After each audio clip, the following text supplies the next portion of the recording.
Hands up if you really want to break up that front-end monolith that you are working with. I know I certainly do. And if you answered yes to that question, then you are in luck, my friends, because that is what your next session is all about. Taking to the stage, next up for the 2021 CityJS conference is Max from London in the UK. Max is the principal engineer at DAZN, and in recent years, they have converted their front-end monolith to be something a little bit more smaller, dubbed micro-frontends. In this talk, he's going to be exploring exactly what a micro-frontend is, how they converted their monolith over, as well as the exciting release strategy that they have to make sure that they do not break their global video distribution platform. Exciting stuff. I'm sure this session is going to leave you with a lot of questions, but good news, we have our Q&A session straight after this talk, so join us on GatherTown for that one.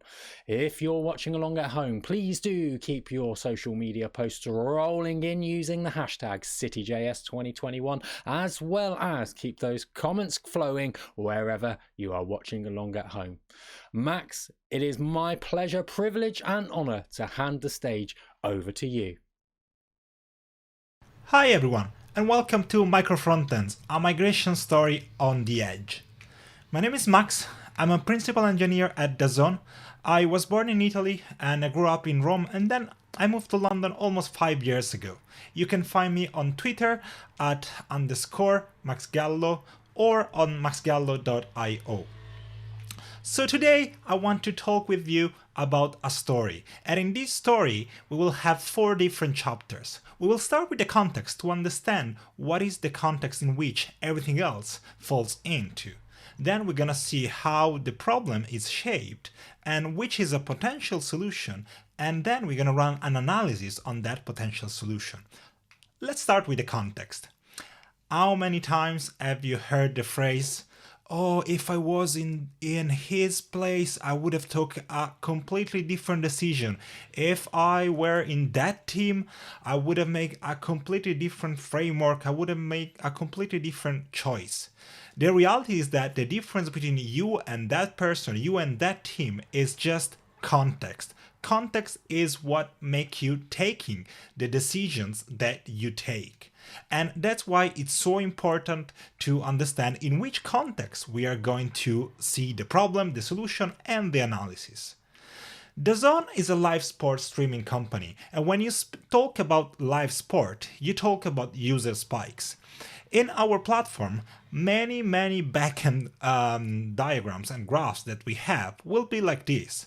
So there's almost no one on the platform, just a few people going around, up to when we have El Clásico, Real Madrid versus Barcelona, millions of users, boom. Our platform goes from few thousand users to millions of users in a matter of minutes. And that's the nature of our product, that's the nature of our company. So we always have to take into consideration scalability, no matter which solution we're going to talk about. So scalability, very important for us. And then there is also company growth. I joined in 2017 when the DAZN engineering department was growing up, and we were like less than 10, and now we are more than 200 in 4 different locations, so is very different from when we started. So in all the following part of our story, we will see how company growth, it's something that we should have very clear. Company growth for me means autonomy. Why autonomy? If you are growing a lot, if you have a lot of new joiners, new people starting up, new people joining a team, it's very important that that team is as much autonomous as possible. If this new team that is formed just right now has to speak with other 5 teams to take any kind of decision, you're not gonna go that far. So it will actually affect your company growth. So autonomy, again, really important. And then we got live events.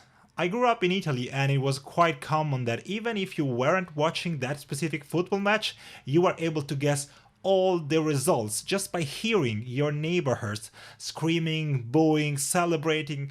So live sports is a weird beast. You have to be live or as close to live as possible because you don't want your phone pushing you a notification, giving you a push notification saying, oh, this is the results of the match, and you're still watching it and nothing happened. That's really, really frustrating. So the speed is absolutely important. So it does matter also to the front end, but also to the back end. In both cases, speed is something you want to take into consideration. And last but not least, back at the time, we had two front-end applications. So when we started working on DAZN 2.0 that you see on the right, we already have a DAZN 1.0, an already existing front-end application, which was up and running. DAZN 1.0 has been developed by a third-party company, and DAZN 2.0 has been developed internally within DAZN. So you have to imagine even the relationship, as much as you may have a very close relationship with these two companies, they are never going to be the same companies, but they always going to have some differences. So DAZN 1.0, it's out there, millions of users are already using it, and at the same time we have DAZN 2.0, which has been developed internally, and that represent the future of DAZN. So to recap, what is our context? So our context is made of user spikes, is made of company growth, is made of live events, but it's also made of two front-end applications and more importantly, two companies. Let's jump to the problem. What is exactly the problem that I'm talking with you about? So the problem is that we have one application which is up and running that is developed as a monolith. So we have a front-end monolithic application which we are calling 1.0, which is out there. Our users are using it and it's live.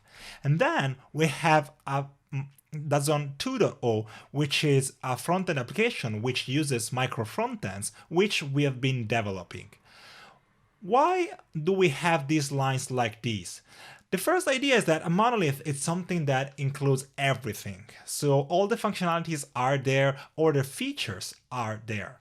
In the micro-frontend world, with our approach, we basically split those monoliths into vertical-driven, domain-driven part of the application, and each of them represent a domain or a subdomain of your application. To give you an example, one part of the application is the authentication, the sign up, the forgot password flow. So all that related to funneling the user to the platform is one subdomain of the entire application. And that for us is one micro-frontend. Another micro-frontend could be the help pages, where you can actually see the articles, try to troubleshoot the problems that you're having. Another micro-frontend is the catalog micro-frontend, where you can browse all the content, and this goes on and on. The beauty of this is that you can have single team responsible for single micro-frontends. But how is this reflected into our front-end infrastructure? We are using AWS, and this is what sometimes is referred as the Holy Trinity of AWS, because this is Route 53 for the DNS, CloudFront as cache, so CDN, and then we have S3. Our micro-frontends are static HTML and JavaScript files inside S3. And one of the beauty that we immediately see, one of the nice thing about micro-frontends is that we don't have to develop the whole front-end application. We just have to develop a single part of the app, we deploy it, and we change just that bit. So if one team is autonomously ready to do some changes, that team is entitled to deploy its own micro-frontend live. And you already start seeing how autonomy plays a great and important role here. So let's see what is the first challenge from monolith to micro-frontends. We are using something that is called Strangler pattern. This is borrowed by the backend, where this is usually applied to microservices. The idea is that you have on the left-hand side, you have your users, and on the right-hand side, you have your new application, in this case, our micro-frontends, and the monolith, so DAZN 1.0. The Strangler pattern says that you can add another piece of the architecture called proxy that is able to proxy your request to your new system or to your old system. And you do that based on the URL. In the backend, in the microservices world, you do that on the API, which is still URL based. In the micro-frontend world, we do that via URL. And the beauty of micro-frontends is that one micro-frontend could be ready to be used, and in that case we just change the proxy rules to proxy that specific URL to a micro-frontend. If another one, like the one below, which is transparent, that is not ready, we're not going to redirect any traffic to that, and that URL will go to the monolith. So this is the first challenge that we are having, and that we would like to some kind solve with this pattern. But this is not the only problem. We have a second challenge. So how do we avoid big bang releases? So the first approach, the Strangler pattern, will tell you, okay, once a functionality is ready, you can go to the proxy and say, proxy, this functionality ready. From now on, all the requests going to that URL should go to that place. The problem is that even by using that, you are still targeting a lot of customers, and especially if you are, if you work at a company or on a service that is at global scale, that could have quite a big impact. That's why we wanted also to leverage canary releases. Canary releases are another pattern which is quite common in the backend world, and here we are applying to the frontend as well. So again, left-hand side, we've got our users, right-hand side, monolith, and micro-frontends with 2.0. In the middle, this time we got something called the router, and this router is able to route the traffic based on a specific percentage. So we can say 10% of the traffic can go to 2.0 because we are ready, but we don't want to throw everyone there just yet. And then 90% of the traffic is still going to 1.0. So this is all good, and this could help us mitigate some of the problems that we may encounter if we go 100% straight away into 2.0. So as a recap, we have two ways which are similar, but the bottom line is that between our users and our existing infrastructure, we want somehow to route people from 1.0 and 2.0. We saw two flavors, but we still haven't fully got the picture of how do we do that, and that is our problem. So the solution for our problem that we're looking for must have certain condition, must satisfy certain condition. The first one is auto-scaling. You remember from when we talk about the context that scaling is a huge problem in DAZN and on any live sports streaming company. So auto-scaling, it's something that it's really crucial for us. Not having to think about this problem is a good thing. Fast. Whatever solution we put in place for redirecting users cannot be justified by adding 2 seconds in each of our requests. It has to be fast. And then we've got front-end independent. If you remember, we had 2 companies building 2.0 and 1.0. So it's very important that if our solution is front-end independent, we can keep these 2 companies where they are. If our solution was front-end dependent, you would have to add some kind of meeting across these 2 companies, making sure that one thing is not affecting the other. So a lot of, let's say, over communication that we may want to avoid. And then we want to use the same URL.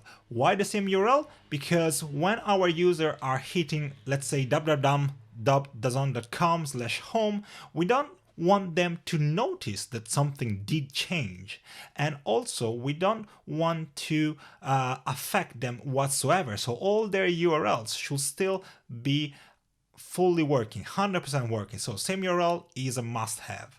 And also we want to use the strangle pattern to enable feature by feature our micro-frontends versus our monolith, and also following the canary deployment best practice to reduce the amount of users that will go straight away to the new functionality. And this completes our problem section. So we saw the context, we saw what is the problem, what is the challenge that we're having. Now I want to talk about a solution. Is it the solution? We'll see. So Lambda Edge are a specific product from AWS, which works in a very similar way to normal Lambda that you may be more familiar with. A Lambda is a piece of code, a function that runs inside AWS that AWS manages for you. This specific Lambda is able to run without any infrastructure. So you as a developer, you don't manage anything. AWS is taking care of that. It supports auto-scaling, so again, you don't have to worry if it's one Lambda that gets triggered or 1,000 Lambdas. And also you pay per use. So one Lambda costs X, 2 Lambdas will cost you twice the amount of one Lambda. So that's very good, but these are characteristics of a specific Lambda. What are Lambda at the edge? So Lambda at the edge are specific Lambda that instead of running in one place, they could potentially run in many edge locations around the world. In AWS, we have almost 200 edge locations which are scattered across the globe. And these edge locations are where the CDN, the Content Delivery Network, runs. So where CloudFront runs. So all these Lambdas are running inside CloudFront itself. So imagine some code not running in a normal server, but running on the CDN. So what exactly mean running on the CDN, running on CloudFront? If we take one request as an example that starts from here, from the left, this request goes to a first type of Lambda called viewer request, and then hit the cache itself. So this line, this dotted line, is where CloudFront caches its own object.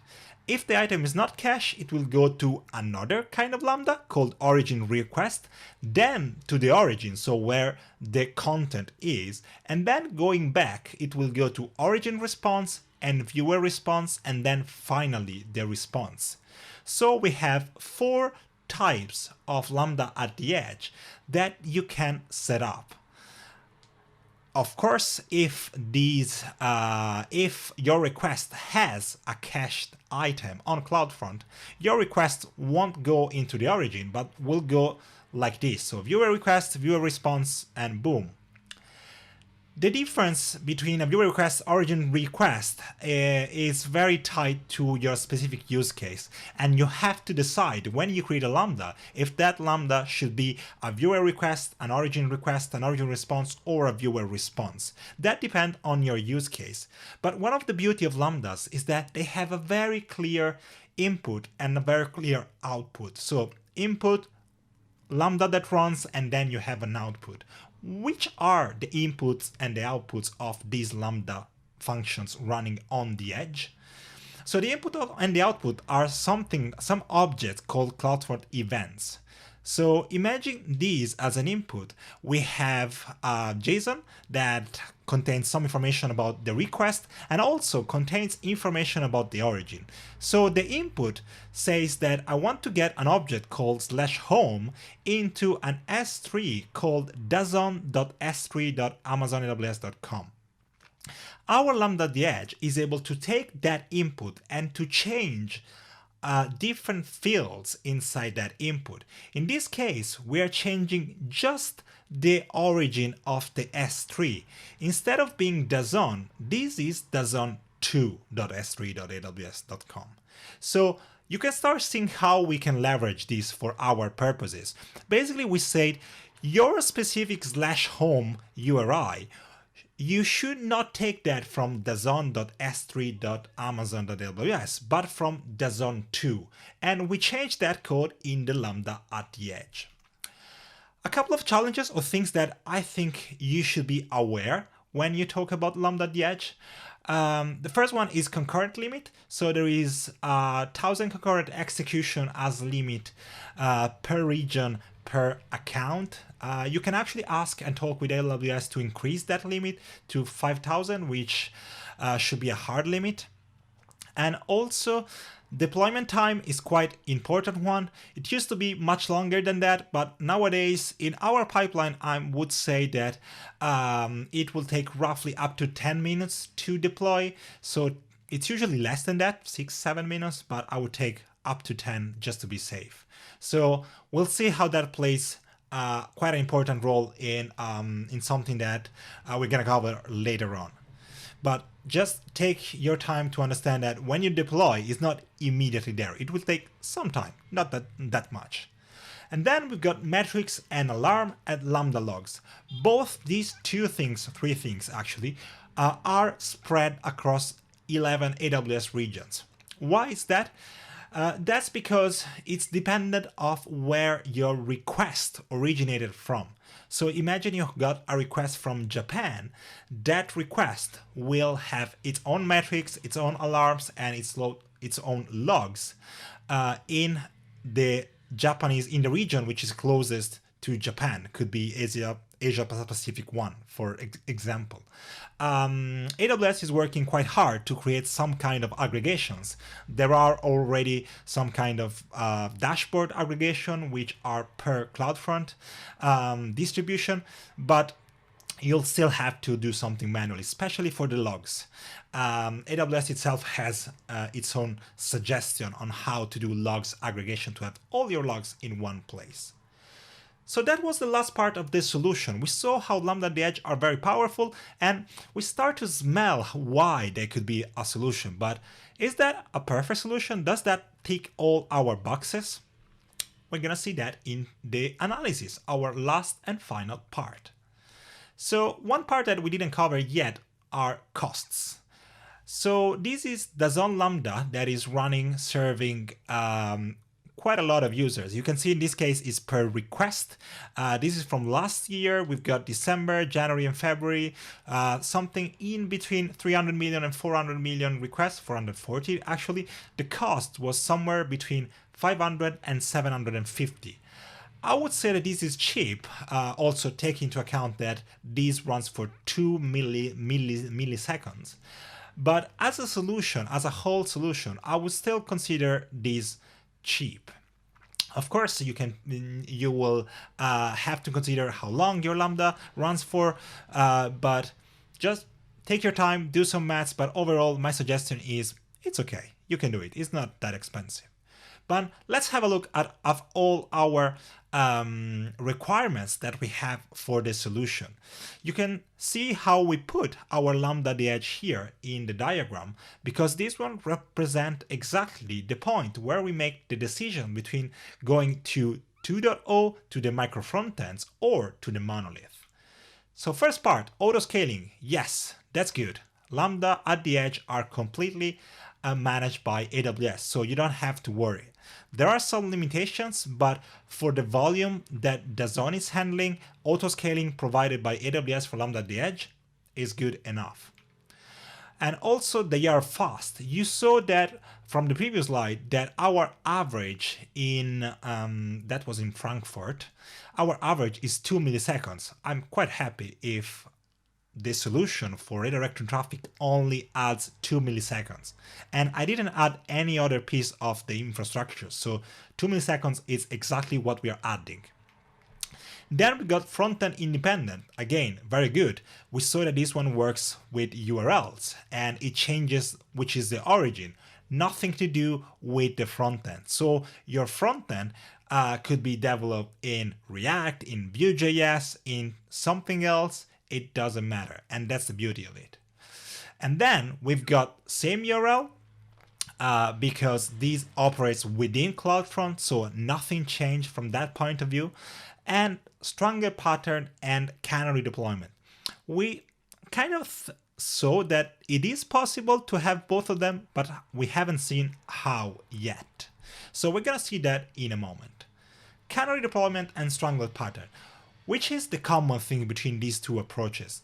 The common thing for me is that imagine there is a Lambda at the edge containing the redirection logic, so something that is able to decide, okay, I should go to 1.0 to my to my monolith, or to 2.0 to my micro-frontends.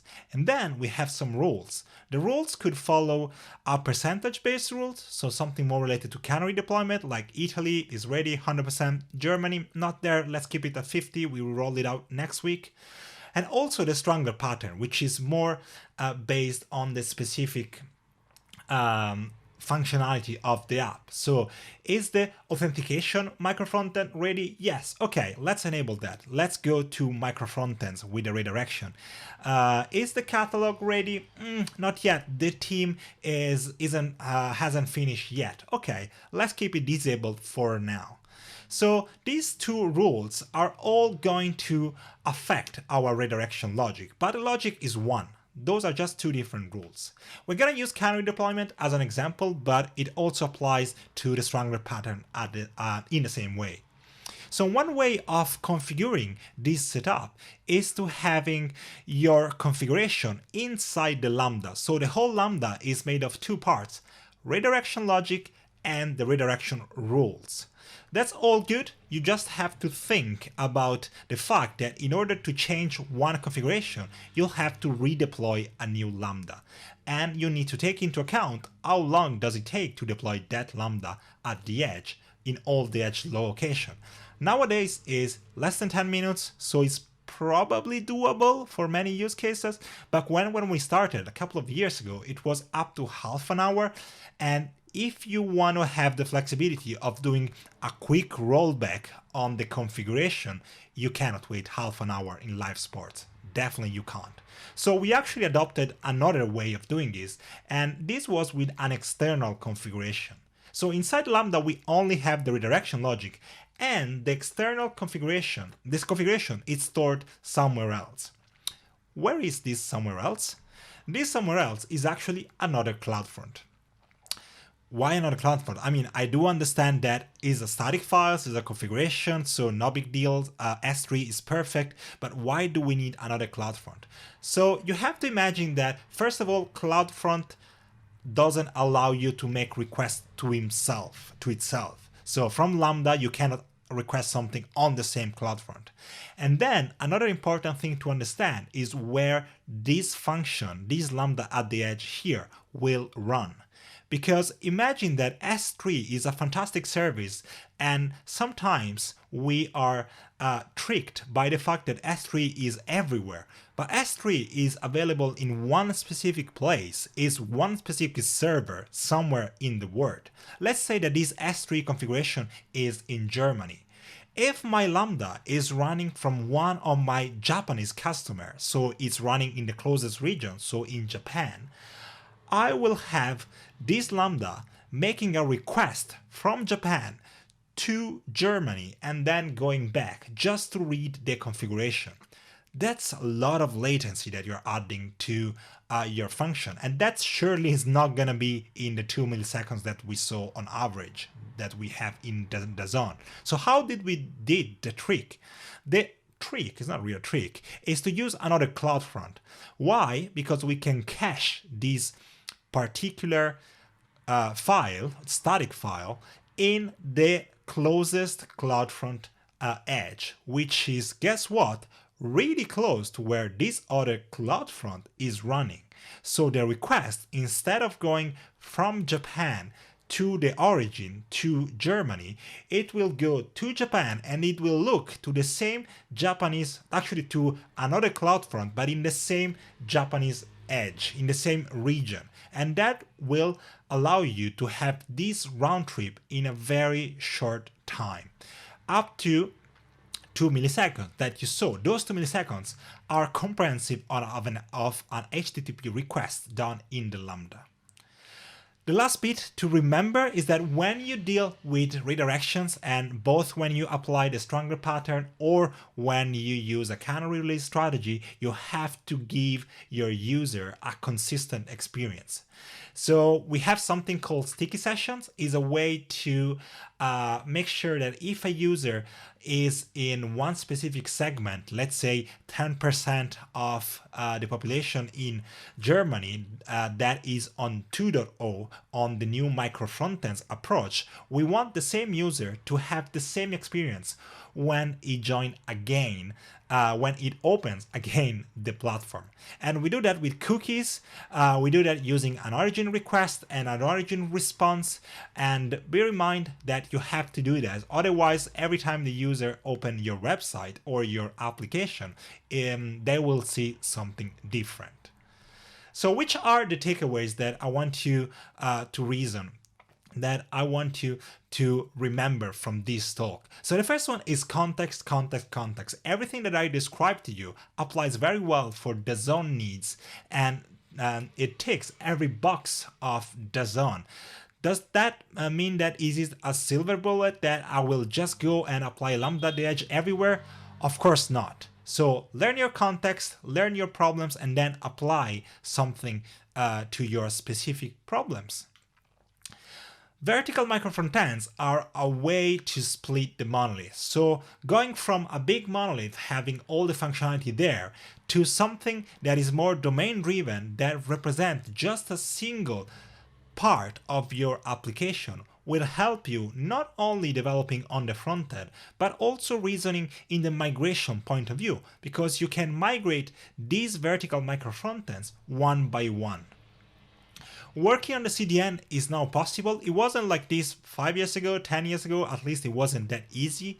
And it's not about AWS only. Cloudflare workers are another perfect example of how that is simple and possible. And also, this is not about routing a canary release, because that is just the beginning. You can do server-side rendering, search engine optimization, authentication, authorization, real-time image transformation. There is a lot that you can do.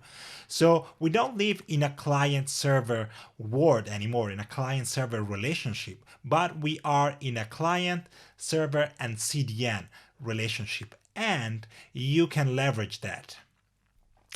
Thank you very much for listening. The slides are available at github.com, Max Gallo, talk micro-frontends migration. Feel free to reach out on Twitter at _Max Gallo. Thank you. Max, what a fantastic talk. Thank you for giving that as part of this year's CityJS 2021 conference. Although I will say I am slightly disappointed that micro-frontends didn't turn out to be teeny weeny little websites, but hey ho. It seems to work for DAZN, so I'm sure it'll be working for some people in the audience. If anybody watching along is going to be adopting micro-frontends in their application architecture, why not let us know on Twitter using the hashtag CityJS2021. But first, before you run off and do that, you know what time it is. It's time for Max's Round the World round of applause.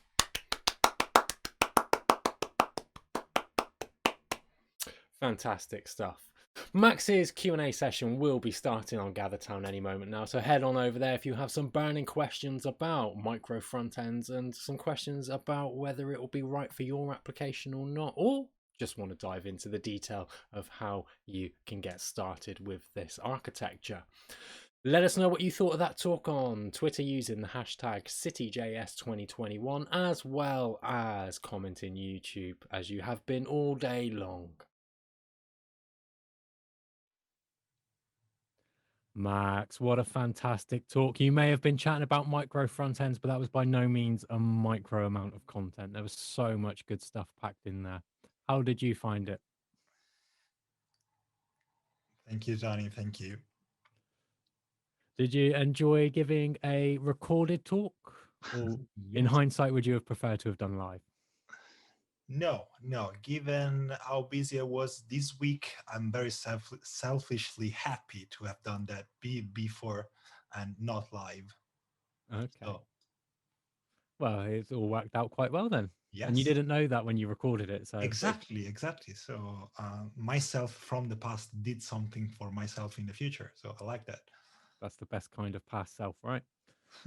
And before we move on to the questions coming in from the audience, because we just got a little bit of time before they arrive, I want to know whether micro front ends are going to take over the world and when they're going to do it, because it's a super exciting concept. From my point of view, is more than take over the world, is that it's good that we are talking about them because it's giving a structure to something that has been out for years and years, but without any formalization or any actual discussion or any framework or best practice. So we've got like, when I started like 10, probably a little bit more years ago, there were people trying to do something like this with iframes, messaging between iframes. And can you call that micro-frontend? Maybe, potentially, why not? So I think that all the buzz that we've got in the last few years has been a fantastic effect on getting better at them, analyzing the pros, the cons, giving names, and most importantly, evolving. Like, because otherwise, if you don't give some sort of structure, you've got like random bits and bobs going around, and you don't know whether you are actually improving things or you're just reinventing the wheel. Mm. And I definitely get the sense that you are improving things, judging by the traction it's getting as a concept. I hope so. I hope so. Fingers crossed. So we've got people starting to join us now. We are at the DAZN booth. DAZN are sponsoring this conference, and I believe there were some giveaways happening over the conference. Is that still going on? Have people still got time to enter after this Q&A? I would say so, but No guarantees. yeah, kind of. But it's definitely worth having a chat. DAZN are doing some amazing things, as we've already spoken about. So we've got tons of questions coming in here. So should we start at the top and work our way down? Go for it. You reckon? So, have you ever considered Dunbar's number when growing your company? And that came from Andre. Thanks for the question, Andre. And I think, well, not really in terms of did we set like a level, like a limit for ourselves into growing. Not really. We needed to ship, we needed to deliver certain things, so we were going more with delivery delivery hat rather than let's take some time to properly create an environment. Of course, we spend a lot of time to do that, to make sure that people were engaged, that we weren't just hiring for the sake of hiring, but definitely we had to play with quite hard deadlines. So we did our best. Of course, such a fast growth can lead to some non really organized or structured or non best practices existing at the beginning, but we survived, and right now we are in the settled mode when we are getting better at those things that we kind of skip or didn't pay attention that much during the hyper growth on the past few years. Exciting stuff. And it's good that's a good problem to have, Yes, having to yes, is control a your happy growth. problem, definitely. Yeah. So Paula says, which was the biggest challenge you had to solve or are solving when migrating from monoliths to micro front ends? So I started to answering this one in the chat, and one of the probably the most challenging one is that we split our monolith into micro-frontend by subdomains. So you had different subdomains of the application, and different teams were responsible for them. For normal user, when I say normal users, like someone that signs in or signs up or go to help pages, that was quite straightforward. So we were able to identify, route you to the right place, and the transition was quite smooth. As many of the people attending the conference know, evil is in the details. So when you had to deal with those edge cases where a user is signed in but didn't have like last time the credit card payment went through, it didn't go through, so it has to be presented with a different screen on a different micro frontend and then jumping back to another one. So those are the unhappy paths if you want to, and having to juggle with those in a migration, being a global company, so you have to do all of that per country. Some country has different payment methods, different billing formats. That was challenging bit. So dealing with the edge cases, the vast majority of our users, they didn't even notice that something like this was happening. That was very smooth for us. And that's a testament to the excellent system you put in place for deploying these kind of things. The fact that users didn't notice that you've Yeah, yeah. transitioned to an entirely new way of doing it. Brilliant stuff. Andre, Pablo. I'm going to pick this one because it's been a hot topic of the conference so far. Sure. Given the carbon emission talks we've had earlier, do you know whether the edge servers Amazon is running is sustainable and green? To be fully honest with you, I'm not aware. In terms of computation, I don't think there is much difference for something running on the edge or in a server somewhere. As someone said before, at some point, we can call it cloud in all the fancy words, but there is a piece of metal running something. And that something is the same whether it is on the edge and on a specific region. One thing that may have an impact, but I will put a may there just to double check, is that the amount of information going around the route to reach from client to the server in that case is shorter because you are on the edge, so you are much closer to the person, to your user. So imagine your origin server was in Japan and you are in Europe, the round trip is going to be quite long. If you're deploying it on the edge, worst case scenario is going to be the closest edge location to where the user is. So I guess that has a little bit of impact. Quantifying that, we will need more time. I suppose there's a lot of testing that needs to be done in order to get those figures because it may change region to region, I guess. Yeah, exactly. So Paula has said a lot of companies use a monolith approach because it is sometimes quicker. With what you know now as a company, if you were to start again from scratch, would you continue with micro front ends or would you take a different approach? I would probably always start with a monolith unless certain conditions are met and you already know what you're doing very well. First of all, because it's unlikely that you start something like this in already 5 teams, 6 teams. Usually start from something smaller, ideally. But rather than tightening that decision to the beginning or the starting phase of a project, I would much rather connect that to how many people are going to work on that, how many teams. If you're one team, don't complicate your life. Just goes like micro-frontend are nice, but there is an overhead that you need to take into account.